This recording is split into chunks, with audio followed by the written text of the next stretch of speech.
Mon père et mes frères m'ont livré à un homme riche et âgé comme esclave. 40 ans plus tard, je suis revenu en apprenant qu'il mourait de faim. Dites-moi ce que vous pensez qu'il va se passer. Votre avis est très important. Et abonnez-vous à ma chaîne pour soutenir mon travail. Votre aide est précieuse. L'horloge de la cuisine marquait 5h30 du matin quand j'ai entendu les pas lourds de mon père monter l'escalier grinçant de notre petite maison, rue Saint-Michel, à Vitry-sur-Seine. Mon cœur s'est serré, car il ne montait jamais si tôt, et quand il a frappé à la porte de ma chambre avec ses coups secs qui faisaient trembler le vieux bois, j'ai su que quelque chose de terrible était sur le point d'arriver. « Ouvre cette porte, Espérance !» a-t-il crié, la voix rauque de celui qui avait passé la nuit à boire du vinasse bon marché au bistrot du coin. « J'ai besoin de te parler. » Je me suis assise au bord du lit, le cœur battant comme un oiseau, effrayé dans ma poitrine. Il était 5h du matin, un mardi froid de mai 1968, et à travers la fenêtre, je pouvais voir la brume recouvrir les toits des maisons voisines. Mes 17 ans me semblaient si peu à ce moment-là, si insuffisants pour affronter ce qui allait arriver. « Ne me fais pas répéter », a-t-il hurlé, et j'ai reconnu ce ton. C'était le même qu'il utilisait quand il décidait de frapper ma mère, avant qu'elle ne meure de chagrin 3 ans auparavant. C'était le ton de celui qui avait déjà pris une décision et n'admettrait aucune contestation. J'ai ouvert la porte doucement, encore en chemise de nuit, les pieds nus sur le sol froid en ciment ciré. Mon père était là, debout, les yeux rouges, sentant l'alcool et les cigarettes bon marché. Derrière lui, appuyés contre le mur de l'étroit couloir, se tenaient mes 2 frères aînés, Pascal et Romain, avec ce regard de ceux qui savaient tout et approuvaient. « Prépare tes affaires », a-t-il dit, sans même entrer dans la chambre. « Aujourd'hui, tu vas te marier. » Les mots sont sortis de sa bouche comme des pierres, chacun frappant ma poitrine avec force. J'ai dégluti, essayant de comprendre. « Me marier ? Comment ça, papa ? » « Monsieur Laurent Dubois est venu hier soir. Il veut t'épouser. Il va payer nos dettes. Il va nous sortir de cette misère. » Il parlait comme s'il vendait une vache au marché, sans me regarder dans les yeux. Tout est déjà arrangé. J'ai senti mes jambes flageoler. Monsieur Laurent Dubois était le propriétaire de la mercerie du centre-ville, un homme âgé qui devait avoir plus de 60 ans, que j'avais déjà vu quelques fois à la messe. De 7 heures, toujours seul, toujours avec ce regard étrange qui me faisait baisser la tête quand il passait près de moi. « Papa, je ne veux pas me marier », ai-je dit, ma voix faible, presque un murmure. « J'ai 17 ans, je veux étudier, je veux… » « Vouloir, c'est un luxe de riche », m'a-t-il coupé, crachant par terre. « On doit 3 mois de loyer à monsieur. »« Durand, on n'a même plus de riz dans la casserole, et toi, tu veux étudier ?» Il a eu un rire amer. « Monsieur Dubois va tout payer, il va te donner une belle vie, mieux que ce que tu mérites. » J'ai regardé mes frères, espérant que quelqu'un me défendrait, que quelqu'un dirait que c'était mal. Pascal, 22 ans, a juste hoché la tête en signe d'accord. Romain, 20 ans, ne me regardait même pas. « C'est le mieux pour tous, Espérance », a dit Pascal, la voix sans émotion. « Monsieur Dubois est un homme aisé, il prendra bien soin de toi. »« Mais je ne l'aime pas », ai-je pleuré, les larmes commençant à couler sur mon visage. « Je ne le connais même pas vraiment. »« L'amour, c'est pour les romans à l'eau de rose », a grogné mon père. « Tu apprendras à l'aimer. Et si tu ne l'aimes pas, tu restes tranquille quand même. La place d'une femme est d'obéir à son mari. » C'est là que j'ai commencé à pleurer pour de bon. Des sanglots qui venaient du fond de l'âme, car je me suis rendu compte qu'il n'y avait pas d'échappatoire. Nous étions trop pauvres pour avoir le choix. J'étais trop femme dans une famille, d'hommes durs, et mon opinion valait moins qu'un emballage de bonbons par terre. « Le mariage est à 14h, à la mairie », a continué mon père, déjà en descendant l'escalier. « Trouve une robe décente et arrête de pleurer. Monsieur Dubois n'aime pas les femmes qui pleurent. » Je suis restée seule dans ma petite chambre, regardant les murs écaillés, le lit simple où j'avais dormi tous les jours de ma vie, l'armoire en contreplaqué où je gardais mes quelques robes. À ce moment-là, j'ai senti que ma vie s'était terminée avant même d'avoir commencé. Je me suis assise sur le sol froid et j'ai serré mes genoux, essayant d'imaginer comment ce serait de vivre avec un homme que je ne connaissais pas, dans une maison étrange, loin de tout ce qui m'était familier. Même si notre maison était pauvre et mon père dur, C'était là que j'avais grandi.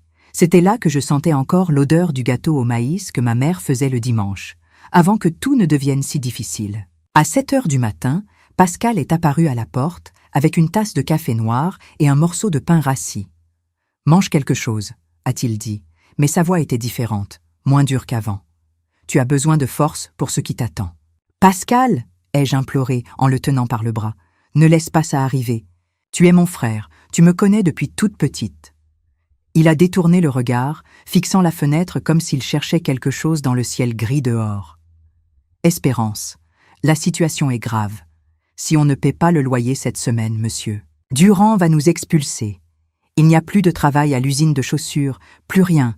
Monsieur Dubois est notre salut. »« Et je suis le prix de votre salut, » ai-je murmuré, sentant un goût amer dans ma bouche. Il n'a pas répondu. Il a juste posé le café sur la commode et est parti, fermant la porte doucement derrière lui. J'ai passé toute la matinée à chercher une issue, pensant si je pouvais m'enfuir, si je pouvais me cacher chez une amie. Mais notre ville était petite, tout le monde se connaissait, et je n'avais nulle part où aller. Ma seule tante vivait, à Paris, et nous parlait à peine depuis que nous étions devenus pauvres. Midi est arrivé trop vite. Pascal a frappé à la porte et a dit qu'il était temps de me préparer. J'ai pris ma seule bonne robe, une robe bleu marine que ma mère m'avait cousue l'année dernière avant de mourir. J'ai coiffé mes cheveux, qui étaient longs et bruns, et j'ai essayé de cacher mes yeux gonflés par les pleurs avec un peu de poudre de riz qui restait à ma mère. Quand je suis descendue au salon, mon père était en costume, le même qu'il portait aux enterrements et aux mariages. Il était plus sérieux que d'habitude, et pour la première fois, j'ai réalisé qu'il n'était pas non plus heureux de cette situation. Mais l'orgueil et le besoin sont des choses qui poussent les hommes à prendre des décisions difficiles. « Allons-y », a-t-il dit, sans me regarder dans les yeux. « Monsieur Dubois doit déjà nous attendre à la mairie. » La marche jusqu'au centre-ville fut la plus longue de ma vie. Chaque pas m'éloignait de mon enfance. Chaque coin de rue que nous tournions me menait vers un avenir que je n'avais pas choisi. Les gens dans les rues nous saluaient, normalement, sans savoir que j'étais conduite comme un agneau au sacrifice. La mairie se trouvait dans une rue étroite, près de la place de la cathédrale. Quand nous sommes arrivés, Monsieur Laurent Dubois attendait déjà, en costume noir et cravate, les cheveux gris coiffés avec de la gomina. Il m'a regardé de haut en bas comme quelqu'un qui évalue une marchandise, et a souri en montrant ses dents jaunies par la cigarette. « Bonjour, Espérance », a-t-il dit, la voix rauque et grave. « Vous êtes très jolie. » Je n'ai pas pu répondre. Ma gorge était nouée, mon cœur battait si fort que j'ai eu peur que tout le monde puisse l'entendre. Les formalités à la mairie ont été rapides. J'ai signé des papiers que je pouvais à peine lire à travers mes larmes, j'ai entendu des mots qui n'avaient aucun sens, j'ai dit « oui » quand on m'a demandé si j'acceptais Monsieur Dubois comme mari. Tout était si irréel que pendant un instant, j'ai cru que j'allais me réveiller et découvrir que tout n'était qu'un terrible cauchemar. Mais quand nous sommes sortis de la mairie et que Monsieur Dubois a tenu ma main avec ses doigts épais et rugueux, j'ai su que c'était réel. J'étais mariée, à 17 ans, avec un homme qui aurait pu être mon grand-père à cause de dettes qui n'étaient même pas les miennes. Maintenant, vous êtes ma femme, a-t-il dit, serrant ma main avec force.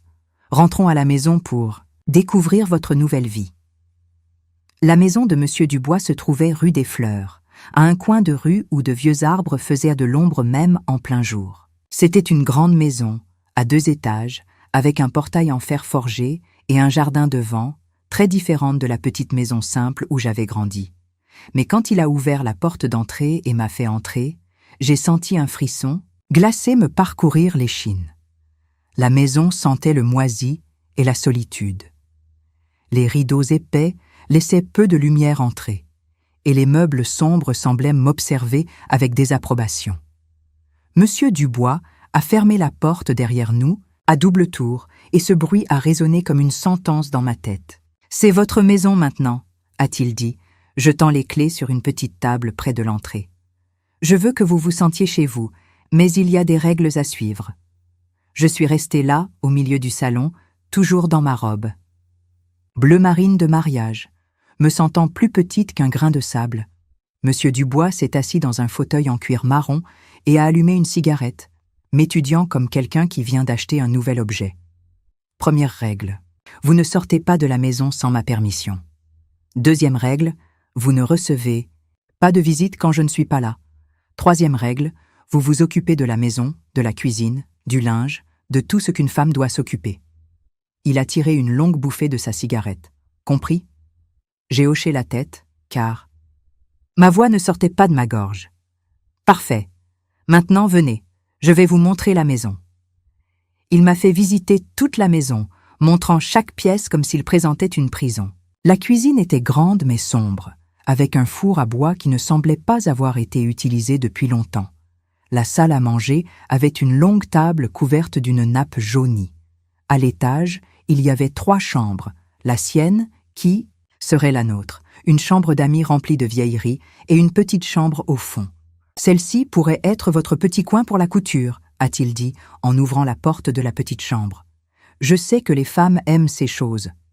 Sa chambre, notre chambre, avait un grand lit double, une vieille armoire et une odeur de cigarette imprégnée dans les murs. Quand j'ai vu ce lit, mon estomac s'est noué. Jusqu'à ce moment, je n'avais pas vraiment réfléchi à ce que signifiait être marié, à ce qu'il attendrait de moi. « Vous pouvez ranger vos affaires là », a-t-il dit, en désignant un côté de l'armoire. « Demain, vous commencerez votre vraie vie de femme mariée. » Cette première nuit, Monsieur Dubois a bu du vin dans le salon jusqu'à tard, et je suis restée dans la petite chambre, assise sur une vieille chaise, regardant par la fenêtre les maisons voisines où d'autres familles vivaient leur vie normale. Quand je l'ai finalement entendu monter l'escalier, mon cœur s'est emballé de peur. Il est entré dans la chambre en titubant déjà, sentant le vin et la cigarette. J'étais assise au bord du lit, toujours dans ma robe bleue, ne sachant que faire. « Tu vas rester là toute la nuit ?» a-t-il demandé en commençant à enlever sa veste. « Nous sommes mariés maintenant, Espérance, mari et femme. » J'ai fermé les yeux très fort et j'ai essayé de penser à ma mère, à comment elle disait toujours que les femmes de notre famille étaient fortes, que nous supportions tout. Mais cette nuit-là, je me suis sentie la personne la plus faible du monde.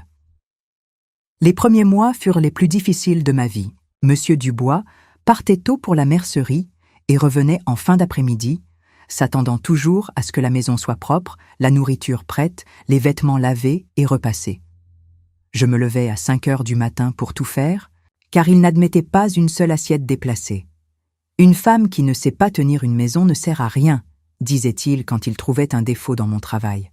« Ta mère ne t'a pas bien appris, mais moi, je vais t'apprendre. » Les seules fois où je sortais de la maison, c'était pour aller au marché, toujours accompagnée par lui ou avec une liste détaillée de ce que je pouvais acheter. Il comptait chaque centime qu'il me donnait, et si je revenais avec de la monnaie, je devais expliquer précisément où j'avais économisé. Mes frères sont venus quelquefois les premiers mois, toujours quand Monsieur Dubois était là. Ils demandaient si j'allais bien, si j'étais heureuse, mais c'était juste de la politesse. Je pouvais voir dans leurs yeux qu'ils étaient soulagés de ne plus avoir à se soucier de moi ou des comptes de la vieille maison.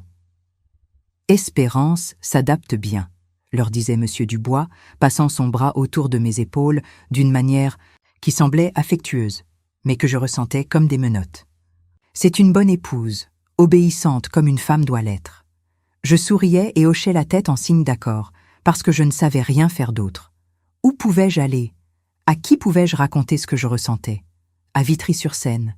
Tout le monde pensait que j'avais eu de la chance d'épouser un homme aisé, que j'étais passée de la pauvreté à une vie meilleure. C'est au 5e mois de mariage que j'ai découvert le premier secret de Monsieur Dubois. C'était un après-midi d'octobre, il faisait chaud et lourd, et j'étendais le linge dans le jardin quand j'ai entendu des voix venant de sa boutique, qui se trouvait à l'arrière de la maison. Sa voix, je l'ai reconnue tout de suite, mais il y avait une voix de femme que je ne connaissais pas. Je me suis approchée doucement de la fenêtre de la cuisine qui donnait sur l'arrière, et j'ai écouté la conversation. « Laurent, tu ne peux pas continuer à me traiter comme ça, » disait la voix féminine. « Ça fait plus d'1 mois que tu ne passes même plus à la boutique. »« Mélanie, tu sais que maintenant c'est différent. Je suis mariée, j'ai des responsabilités. »« Des responsabilités ?» a-t-elle ri avec dédain. « Tu as épousé une gamine pour avoir une bonne à la maison. Ce n'est pas un mariage. » J'ai senti mon visage chauffer. « Mélanie ?» Je connaissais ce nom. C'était la jeune femme qui aidait à la mercerie, une femme d'une trentaine d'années, jolie, qui avait toujours été sympathique avec moi quand j'y allais pour acheter quelque chose avant le mariage. « Ne parle pas comme ça de ma femme », a dit M. Dubois, mais sa voix n'avait aucune conviction. « Ta femme ?» Mélanie a ri de nouveau. « Laurent, tu as acheté cette fille à son père comme on achète un animal. Et maintenant, tu veux faire le mari respectable. » Je me suis éloignée de la fenêtre, le cœur battant fort. Alors tout le monde savait? Tout le monde en ville savait que mon mariage avait été un arrangement, un échange d'argent contre une fille encombrante? Ce soir-là, pendant le dîner, j'ai observé M. Dubois avec d'autres yeux. J'ai remarqué qu'il me regardait, à peine quand il parlait, qu'il traitait notre conversation comme une obligation. Comme il semblait toujours penser à autre chose, ou à quelqu'un d'autre. « Je dois aller à Paris la semaine prochaine », a-t-il dit, en coupant le morceau de viande que j'avais préparé. « Je vais rester 3 jours pour régler des affaires. »« D'accord », ai-je répondu, baissant les yeux vers mon assiette. « Tu restes tranquille ici à la maison, tu ne fais pas de problème. Si tu as besoin de quelque chose d'urgent, tu peux parler à Mélanie à la boutique. » Son nom est sorti de sa bouche d'une manière différente, plus douce. C'est là que j'ai commencé à soupçonner qu'il y avait quelque chose de plus entre eux que le travail. Après son départ, j'ai passé 2 jours seul dans cette grande maison silencieuse, pensant à la conversation que j'avais entendue. Le 3e jour, j'ai décidé d'aller à la mercerie. Je me suis dit que c'était juste pour acheter du fil à coudre, mais au fond, je savais que je voulais voir Mélanie de près, mieux comprendre cette situation. La boutique était presque vide quand je suis arrivée. Mélanie rangeait des tissus sur une étagère, et quand elle m'a vue, elle a souri de sa manière sympathique habituelle. « Salut, Espérance. Comment vas-tu? Ça fait longtemps que je ne t'ai pas vue ici. »« Je vais bien, merci. Je suis venue acheter du fil pour la couture. » Elle m'a aidé à choisir les fils, parlant de choses du quotidien, mais je remarquais qu'elle me regardait bizarrement comme si elle avait pitié de moi. « Espérance, » a-t-elle dit soudain en arrêtant de bouger les fils. « Es-tu heureuse ?» La question m'a prise par surprise. Personne ne m'avait jamais posé ça. « Comment ça ? Dans ton mariage. Es-tu heureuse mariée à Laurent ?» Je ne savais pas quoi répondre. Essayait-elle de me provoquer? Voulait-elle que j'avoue que je savais pour leur liaison? « Pourquoi tu me demandes ça ?» ai-je dit, essayant de garder ma voix ferme. Mélanie a soupiré et s'est appuyée sur le comptoir. « Parce que tu es très jeune, Espérance. Tu as toute la vie devant toi. Et je vois comment tu es quand tu es ici à la boutique, tu ressembles à un oiseau en cage. » À ce moment-là, quelque chose en moi a bougé. C'était la première fois en des mois que quelqu'un me parlait comme si j'étais une vraie personne, pas seulement la femme de M. Dubois. « Je fais ce que je peux, » ai-je murmuré. « Tu devrais penser à ce que tu veux de la vie, » a-t-elle continué. « Laurent est un homme compliqué, il a beaucoup de secrets. Tu mérites d'être vraiment heureuse. » Quand je suis sortie de la boutique cet après-midi-là, ma tête était pleine de questions. Pourquoi Mélanie m'avait-elle dit ça? Que voulait-elle dire par « secret » ? Et surtout, était-il possible que moi, une fille de 17 ans mariée de force, puisse encore rêver de bonheur? Monsieur Dubois est revenu de son voyage plus renfrogné que d'habitude.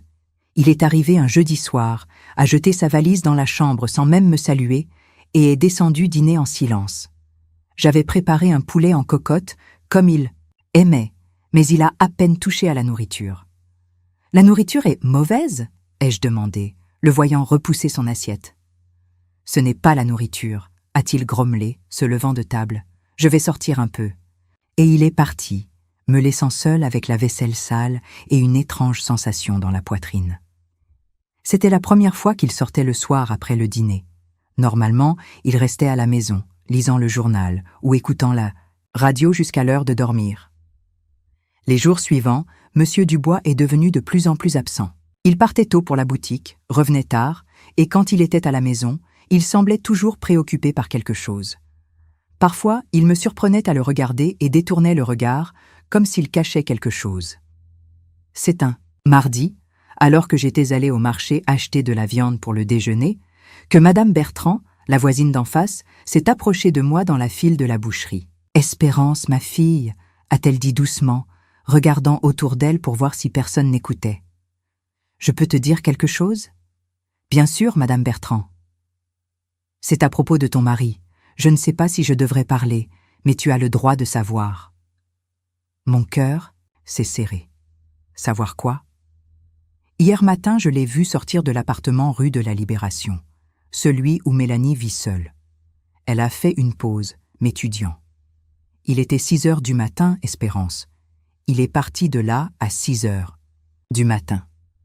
Ces mots m'ont frappé la poitrine comme un coup de poing. J'ai senti mes jambes flageoler. J'ai dû m'appuyer sur le comptoir de la boucherie pour ne pas tomber. « Êtes-vous sûre que c'était lui ?» ai-je demandé, ma voix faible. « Oui, ma fille. J'ai reconnu sa façon de marcher, les vêtements qu'il portait. Et ce n'était pas seulement hier. Je l'ai déjà vu là d'autres fois, toujours à l'aube ou très tôt le matin. J'ai acheté la viande machinalement. Je suis rentrée à la maison sans savoir comment j'y étais arrivée. J'ai passé toute la journée à penser à la conversation avec Madame Bertrand, aux mots que Mélanie m'avait dit à la boutique, au changement de comportement de Monsieur Dubois. Quand il est arrivé pour le déjeuner, j'ai essayé d'agir normalement, mais mes mains tremblaient quand je servais la nourriture. Monsieur Dubois semblait nerveux aussi. Il regardait sa montre toutes les minutes et avait du mal à rester en place sur sa chaise. « Je dois retourner à la boutique plus tôt aujourd'hui », a-t-il dit, se levant avant même de finir de manger. Il y a beaucoup de travail accumulé. Après son départ, je me suis assise sur la véranda et j'ai observé le mouvement de la rue. Des voisines passaient en portant des courses, des enfants jouaient sur le trottoir, tout semblait normal. Mais à l'intérieur de moi, il y avait un tourbillon qui ne me laissait pas en paix. C'est cet après-midi-là, alors que je pliais les chemises de Monsieur Dubois, que j'ai trouvé quelque chose dans l'une de ses poches. C'était un petit papier, plié plusieurs fois. Je l'ai ouvert doucement et j'ai reconnu l'écriture féminine. « Laurent, j'ai besoin de te parler d'urgence. C'est à propos du bébé. Mélanie. » Mon monde s'est effondré à ce moment-là. Je me suis assise au bord du lit, lisant et relisant ce papier, sentant chaque mot transpercer mon cœur comme une lame. Bébé. Mélanie attendait un enfant de Monsieur Dubois. J'ai pleuré jusqu'à ne plus avoir de larmes, serrant l'oreiller, qui sentait sa cigarette. Ce n'était pas seulement une trahison, c'était bien pire que ça. Monsieur Dubois avait une maîtresse, et cette maîtresse était enceinte. Moi, qui ne savais même pas vraiment ce que c'était d'être une femme, j'étais mariée à un homme qui vivait une double vie. Quand il est rentré ce soir-là, j'étais dans la cuisine, préparant le dîner comme toujours. Mais j'étais différente. Quelque chose avait changé en moi en découvrant cette vérité. « Espérance », a-t-il dit en entrant dans la cuisine. « J'ai besoin de te parler. » Mon cœur s'est emballé. Allait-il me parler de Mélanie? Allait-il enfin être honnête avec moi? « J'ai reçu une proposition aujourd'hui à la boutique, » a-t-il continué, en se servant un verre d'eau. « Un homme de Paris veut acheter des tissus en grande quantité. Je vais devoir voyager de nouveau, rester quelques jours là-bas pour régler les détails. »« Quand pars-tu » ai-je demandé, essayant de garder ma voix normale. « Demain matin, je reviens dimanche. » Cette nuit-là, allongée à côté de lui, j'ai fait semblant de dormir en pensant à tout ce que j'avais découvert. Monsieur Dubois ronflait tranquillement, comme s'il n'avait aucun poids sur la conscience. Comment pouvait-il dormir en sachant qu'il détruisait 2 vies en même temps? Le lendemain matin, après son départ pour le prétendu voyage, j'ai pris mon courage à 2 mains et je suis allée à la mercerie. Je voulais confronter Mélanie, je voulais comprendre ce qui se passait réellement. Je l'ai trouvée seule dans la boutique, organisant des factures derrière le comptoir. Quand elle m'a vue entrer, elle est devenue pâle. « Espérance, je ne m'attendais pas à te voir ici. »« J'imagine que non, » ai-je répondu, en posant le papier que j'avais trouvé sur le comptoir. « Tu as laissé ça tomber. » Elle a regardé le papier et a compris tout de suite que je savais tout. Ses épaules se sont courbées, comme si un poids immense était tombé sur elle. « Depuis combien de temps ?» ai-je demandé, me surprenant moi-même par la fermeté de ma voix. « Espérance, je peux expliquer. » « Depuis combien de temps êtes-vous ensemble ?» Elle a soupiré profondément, passant ses mains sur son visage. « Fatiguée, depuis bien avant ton mariage. En fait, elle a hésité, puis a continué. Laurent et moi sommes ensemble depuis 3 ans. Je pensais qu'il allait m'épouser, mais ensuite... Alors mon père a offert une solution moins chère, ai-je complété, sentant une amertume monter dans ma gorge. Espérance, tu dois comprendre. Laurent ne voulait pas t'épouser. Il a fait ça parce qu'il avait besoin d'argent, il avait des dettes que je ne connaissais pas. Ton père t'a offertes en échange du remboursement des dettes de la famille, et a même donné une petite somme à Laurent. J'ai eu l'impression que quelqu'un m'avait giflé. Mon père l'a payé pour qu'il m'épouse? Pas beaucoup, mais oui. Laurent était endetté auprès de fournisseurs de Paris. Le mariage avec toi a résolu ses problèmes et ceux de ta famille en même temps. Je me suis appuyée sur le comptoir, sentant tout tourner autour de moi. Je n'étais pas seulement une épouse achetée, j'étais une marchandise qui avait rapporté des profits à tout le monde, sauf à moi. Et le bébé? Ai-je demandé, la voix presque un murmure. Mélanie a posé sa main sur son ventre, qui ne montrait encore aucun signe de grossesse. Il a 2 mois, Laurent ne veut pas l'assumer. Il dit qu'il est maintenant un homme marié, qu'il a une réputation à préserver. Elle a ri amèrement. Réputation, comme si acheter une fille de 17 ans était quelque chose de respectable. « Pourquoi tu m'as raconté tout ça ?» ai-je demandé. « Parce que tu ne mérites pas de vivre dans ce mensonge. Tu es très jeune, tu as toute la vie devant toi. Et parce que... » Elle a hésité. « Parce que j'ai besoin de ton aide. » Mon aide? Laurent n'est pas à Paris. Il est chez un ami ici près, il se cache de moi. Il ne veut pas parler du bébé. Il ne veut pas assumer ses responsabilités. J'ai besoin qu'il prenne une décision. J'ai senti une colère monter en moi, une colère que je n'avais jamais ressentie auparavant. Ce n'était pas seulement pour moi, c'était pour nous toutes, les femmes qui étions traitées comme des objets par les hommes de nos vies. Que veux-tu que je fasse? Confronte-le. Fais-le choisir. Soit il assume l'enfant qu'il a mis au monde, soit il arrête de me mener. En bateau et me laisse vivre ma vie. Je suis sortie de la boutique cet après-midi-là avec une décision prise. Je n'allais plus être l'épouse obéissante et silencieuse que tout le monde attendait que je sois. J'allais découvrir où M. Dubois se cachait, j'allais le confronter et j'allais le forcer à faire face à ses responsabilités. Pour la première fois depuis que je m'étais mariée, j'ai senti que j'avais un certain pouvoir entre les mains. C'était le pouvoir de la vérité, du courage et de la colère d'une femme qui avait enfin compris qu'elle méritait plus que ce qu'elle recevait. Quand je suis rentrée à la maison cet après-midi-là, au lieu de m'enfermer dans la petite chambre pour pleurer comme je le faisais toujours, j'ai pris du papier et un stylo et j'ai commencé à faire une liste. Une liste de tous les mensonges que j'avais découverts, de toutes les humiliations que j'avais subies, de toutes les fois où j'avais été traitée comme moins qu'une personne. Et à la fin de la liste, j'ai écrit un seul mot. Ça suffit. J'ai passé 2 jours à chercher M. Dubois dans la ville. Et j'ai discrètement demandé à quelques commerçants du centre. Je suis allée au café où il avait l'habitude de jouer aux cartes, mais personne ne savait où il était. C'est M. Martin, le cordonnier de la rue du Commerce, qui m'a finalement donné un indice. Je l'ai vu hier soir sortir de chez Jean-Pierre, a-t-il dit, en baissant la voix. Cette maison jaune au bout de la rue Sainte-Rose. Ça semblait un peu étrange, tu sais. Laurent n'a pas l'habitude de traîner par là. Le samedi matin, je me suis préparée et je suis allée rue Sainte-Rose. La maison jaune se trouvait presque au bout de la rue, à moitié cachée derrière une clôture de bambou. J'ai respiré profondément et j'ai frappé au portail. C'est un homme petit et corpulent, d'une 50aine d'années, qui m'a ouvert, me regardant avec méfiance. « Je cherche monsieur Laurent Dubois », ai-je dit, essayant de garder ma voix ferme. Je suis son épouse. L'homme, qui devait être Jean-Pierre, apparut gêné. « Ah, Madame Espérance, il ne vous attendait pas. » J'imagine que non. Puis-je lui parler? Jean-Pierre m'a fait entrer et est allé chercher monsieur Dubois. Quand mon mari est apparu dans le salon, vêtu d'une chemise froissée et l'air de quelqu'un qui avait mal dormi, il est devenu blanc comme un linge. « Espérance? Qu'est-ce que tu fais ici? Comment as-tu découvert où j'étais? » Vitry-sur-Seine est une petite ville, Laurent. Tout le monde se connaît, tout le monde. Vois tout. Je me suis assise sur une chaise sans y être invitée. Nous devons parler. Il a regardé Jean-Pierre, qui a compris le message et est sorti du salon, nous laissant seuls. « De quoi ?» a-t-il demandé, mais je voyais la nervosité dans ses yeux. J'ai sorti le papier que j'avais trouvé dans la poche de sa chemise et je l'ai posé sur la table basse. « À propos du bébé de Mélanie ?» Le silence qui a suivi était lourd comme du plomb. Monsieur Dubois s'est laissé tomber dans un fauteuil, a passé ses mains sur son visage et a poussé un long soupir.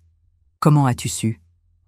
J'ai trouvé ce papier dans ta poche, et Mélanie m'a raconté le reste. Elle n'avait pas le droit. Le droit? Ma voix est sortie plus forte que je ne l'avais voulu. Qui a le droit ici, Laurent? Toi, qui m'as acheté à mon père comme si j'étais un sac de pommes de terre? Mélanie, qui attend ton enfant et est ignorée? Ou moi, qui ai découvert que mon mariage est un mensonge depuis le premier jour? Il a levé les yeux vers moi, et pour lasser. Première fois, j'ai vu quelque chose qui ressemblait à de la honte sur son visage. Espérance, les choses ne sont pas si simples. Ne le sont-elles pas?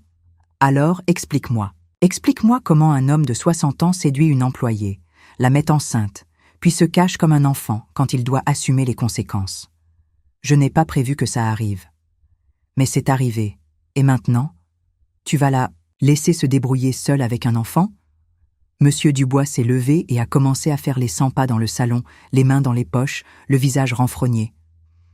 Tu ne comprends pas, Espérance. Si j'assume cet enfant, je vais devenir la risée de toute la ville. On dira que je suis un homme sans morale, que je ne sais pas respecter mon mariage. J'ai ri, mais c'était un rire amer, sans aucune joie. Ton mariage? Quel mariage, Laurent? Ce papier que nous avons signé à la mairie? Cette mise en scène? Où tu as payé les dettes de mon père en échange d'une femme de ménage gratuite? Ce n'était pas comme ça. C'était exactement comme ça. Mélanie m'a tout raconté. Comment tu étais endetté, comment mon père a offert de l'argent avec moi pour résoudre tes problèmes. Je ne suis pas ta femme, Laurent. Je suis ta propriété. Il a cessé de marcher et m'a fixé avec colère. Et que veux-tu? Que je divorce? Que j'éclabousse la ville entière? Je veux que tu sois un homme pour la première fois de ta vie. Assume tes responsabilités. Marie-toi avec Mélanie, puisque c'est elle que tu aimes. Laisse-moi libre de vivre ma vie. Tu n'as nulle part où aller, Espérance. Ta famille ne t'acceptera pas. Tu es une femme mariée maintenant. Tu as des obligations. Mes seules obligations sont envers moi-même, et je suis fatiguée d'être traitée comme un objet. C'est à ce moment-là que M. Dubois a complètement changé. Le masque de respectabilité est tombé, et j'ai vu l'homme qu'il était, vraiment sous la façade. « Tu vas rentrer à la maison », a-t-il dit, la voix froide et dangereuse. « Tu vas oublier cette conversation, tu vas arrêter de te mêler de ma vie, et tu vas continuer à être l'épouse obéissante que tu dois être. » « Et si je ne veux pas ?» Il s'est approché de moi, et j'ai vu une violence dans ses yeux qui m'a fait reculer sur ma chaise. Ce n'est pas une question de vouloir, Espérance. C'est une question de ne pas avoir le choix. Je me suis levée, lentement, le cœur battant fort, mais en gardant les yeux fixés sur les siens. Il y a toujours un choix, Laurent, toujours. Je suis sortie de la maison de Jean-Pierre, les jambes tremblantes, mais avec une certitude absolue dans ma poitrine. Je ne retournerai pas dans cette maison rue des Fleurs. Je ne ferai plus semblant d'être la femme heureuse d'un homme qui me méprisait. Je n'accepterai plus d'être traitée comme la propriété de quiconque. J'ai marché dans les rues de Vitry-sur-Seine comme si je les voyais pour la première fois. La ville où j'étais née et avais grandi, où j'avais été vendue comme marchandise, où tout le monde trouvait normal qu'une fille de 17 ans soit forcée d'épouser un homme de 60 ans. Je suis rentrée à la maison avec un plan en tête. Monsieur Dubois mettrait encore quelques heures à revenir. Je le connaissais assez bien pour savoir qu'il irait prendre un verre avec Jean-Pierre avant d'avoir le courage de m'affronter à nouveau. Je suis allée directement dans notre chambre et j'ai commencé à fouiller ses tiroirs. Si j'allais prendre une décision drastique, j'avais besoin de ressources. J'ai trouvé quelques billets cachés derrière les mouchoirs, plus d'argent dans une boîte à biscuits dans le placard de la cuisine. Ce n'était pas beaucoup, mais c'était suffisant pour commencer. J'ai pris mes quelques vêtements, les bijoux, simples que ma mère m'avait laissés, quelques documents que j'ai jugés importants à emporter. Tout a tenu dans une petite valise que ma mère utilisait quand elle rendait visite à des parents dans les villes voisines. Je me suis assise dans la cuisine et j'ai écrit un mot. « Laurent, je suis partie. Épouse Mélanie. Assume ton fils. Sois heureux. Ne me cherche pas. Notre farce de mariage est terminée aujourd'hui. Espérance. » J'ai laissé le mot sur la table de la cuisine, j'ai pris ma valise et je suis sortie par la porte de derrière. Je ne voulais pas que les voisins me voient partir avec des bagages. Les commérages seraient déjà suffisants quand ils découvriraient que j'avais abandonné mon mari. La gare routière se trouvait de l'autre côté de la ville. J'ai marché lentement, pensant à chaque pas que je faisais, à chaque mètre qui m'éloignait de la vie que je connaissais. Quand je suis arrivé au guichet, je tremblais encore. « Je voudrais un billet pour Lyon », ai-je dit à l'homme derrière le comptoir. « Il n'y a de place que dans le bus de 20 heures, mademoiselle. Long voyage, vous arriverez demain matin. » « D'accord, ça ira. » J'ai payé le billet avec l'argent que j'avais réuni, je me suis assise sur un banc à la gare routière et j'ai attendu. Il était 16 heures. Dans 4 heures, toute ma vie allait changer. Pendant que j'attendais, j'ai pensé à ma mère, qui était morte sans jamais connaître la vraie liberté. J'ai pensé aux femmes de ma famille, toutes élevées pour obéir, pour accepter, pour ne jamais questionner. J'ai pensé à la fille de 17 ans que j'étais 3 mois auparavant, effrayée et sans défense. À 19h30, alors qu'il commençait à faire nuit et que le bus pour Lyon arrivait sur le quai, j'ai vu un mouvement à l'entrée de la gare routière. C'était Monsieur Dubois, accompagné de 2 hommes que je ne connaissais pas. Il me cherchait. Mon cœur s'est emballé. J'ai pris ma valise et je me suis mêlée aux autres passagers qui embarquaient. J'ai réussi à monter dans le bus, sans être vue, je me suis assise sur un siège à l'arrière et j'ai baissé la tête. Quand le bus a commencé à rouler, j'ai regardé par la fenêtre et j'ai vu Monsieur Dubois sur le quai, parlant nerveusement aux 2 hommes. Il avait découvert ma fuite plus tôt que je ne l'avais imaginé. Mais il était trop tard. Le bus était déjà sur la route, me emportant loin de Vitry-sur-Seine, loin de tout ce que je connaissais, loin de la vie que d'autres avaient choisie pour moi. J'ai posé ma tête contre la vitre et pour la première fois depuis des mois, j'ai souri vraiment. Je ne savais pas ce qui m'attendait à Lyon. Je ne connaissais personne là-bas. Je n'avais ni emploi ni endroit où vivre. Mais j'avais quelque chose qui valait plus que tout cela. J'avais retrouvé ma liberté. Et à 18 ans, j'allais enfin découvrir qui j'étais vraiment quand personne d'autre ne décidait pour moi. Le bus est arrivé à Lyon un matin ensoleillé de novembre. Quand je suis descendue à la gare routière de Perrache, ma petite valise à la main et le cœur battant fort, je me suis sentie comme un oiseau qui venait de sortir de sa cage. Tout était trop grand, trop bruyant, trop différent de Vitry-sur-Seine. J'ai pris un bus pour le Vieux-Lyon parce que j'avais entendu dire que c'était un quartier où les gens de l'extérieur pouvaient trouver du travail. Pendant le voyage, collée à la fenêtre, j'ai vu la Saône pour la première fois de ma vie. Cette immensité bleue m'a fait pleurer, non de tristesse, mais d'une émotion que je ne savais même pas expliquer. J'ai passé les premiers jours dans une pension bon marché près des quais, cherchant un emploi. Je frappais de porte en porte, offrant mes services comme femme de ménage, cuisinière, tout ce dont ils avaient besoin. Le 5e jour, une élégante dame d'une 60aine d'années, aux cheveux gris bien coiffés, m'a ouvert la porte d'un grand appartement rue Saint-Jean. « D'où venez-vous, ma petite » a-t-elle demandé, me regardant de haut en bas. « De Modi, Vitry-sur-Seine, banlieue de Paris, madame. »« Éliane, madame Éliane Roche. » Elle m'a fait entrer. J'ai besoin de quelqu'un pour s'occuper de la maison, faire la cuisine, ce genre de choses. Vous avez de l'expérience ? Oui, madame. J'ai pris soin de la maison de mon ex-mari pendant presque 1 an. Elle a levé un sourcil. Ex-mari ? Si jeune ? C'est une longue histoire, ai-je murmuré, baissant les yeux. Toutes nos histoires sont longues, ma fille, mais parfois, nous devons en commencer une nouvelle. Elle m'a étudié quelques secondes. Vous pouvez commencer demain. Je vous donnerai une petite chambre ici à l'arrière, la nourriture et un salaire juste. Mais il y a une condition. Laquelle, madame Éliane ?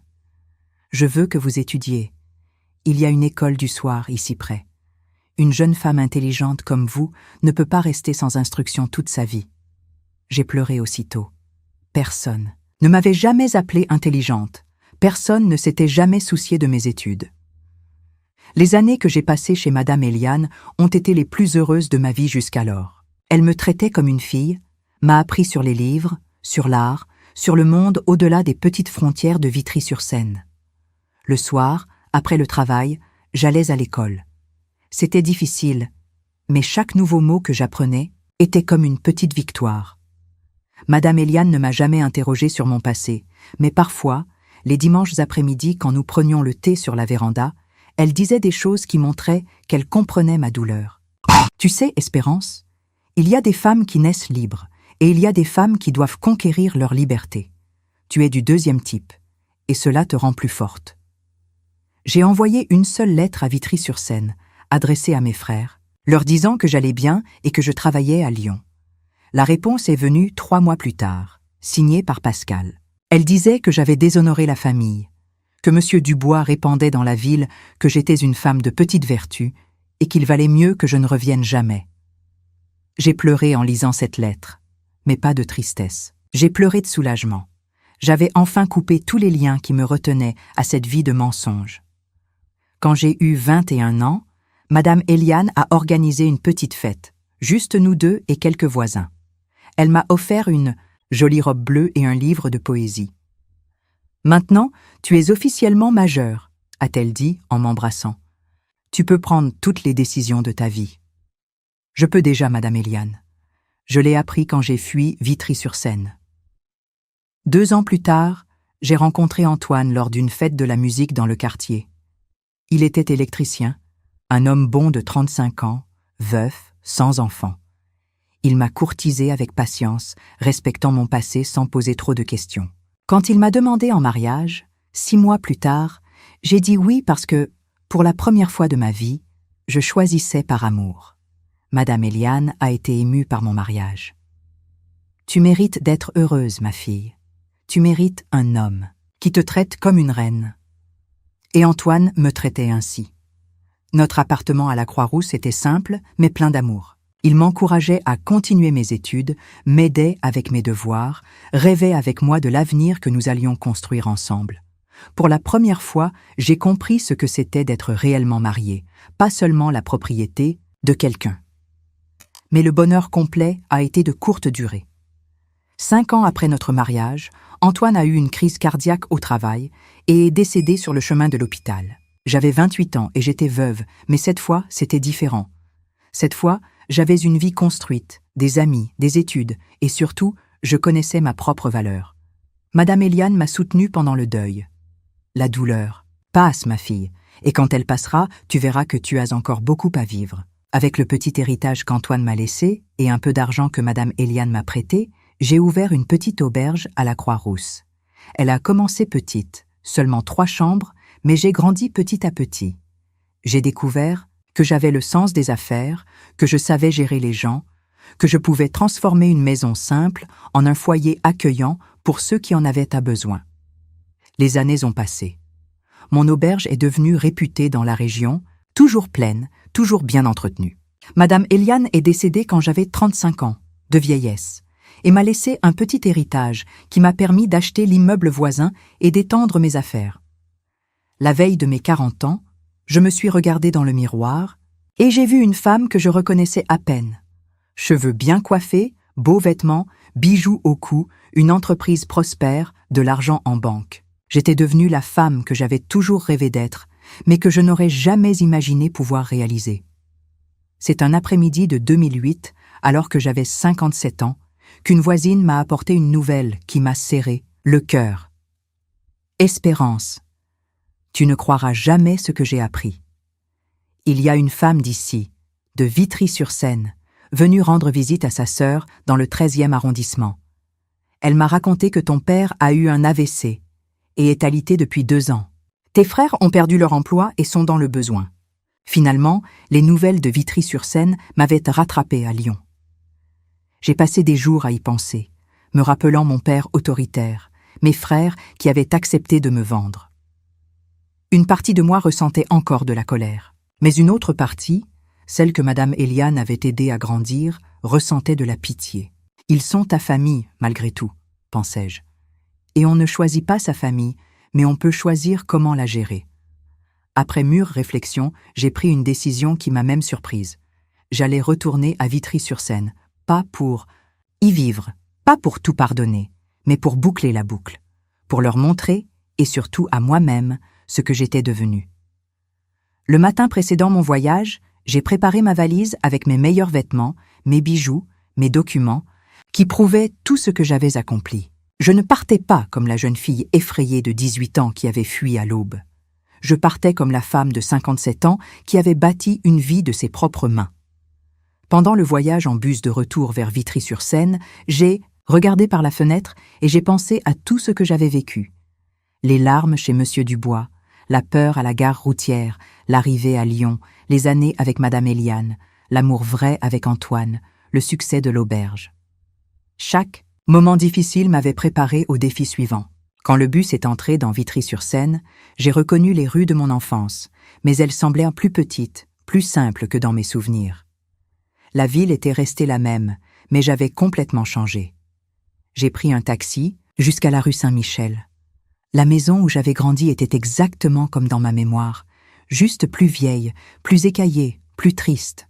J'ai respiré profondément, ajusté le collier de perles que je portais, et j'ai frappé à la porte. C'est Pascal qui a ouvert, maintenant un homme de 62 ans, voûté, chauve, avec des vêtements vieux et rapiécés. Quand il m'a vu, il est resté sans voix, les yeux écarquillés comme s'il voyait un fantôme. « Espérance » a-t-il murmuré. « C'est bien toi ? Salut Pascal, je suis venu vous rendre visite. » Et là, à la porte de la maison où j'avais un jour été traitée comme une marchandise, j'ai finalement compris que j'étais revenue non pas pour eux, mais pour moi. Pour prouver qu'une fille vendue par son propre père pouvait se transformer en une femme libre, prospère et digne. La jeune fille effrayée qui avait fui Vitry-sur-Seine 40 ans auparavant était enfin rentrée chez elle, non pour rester, mais pour montrer qu'elle avait gagné.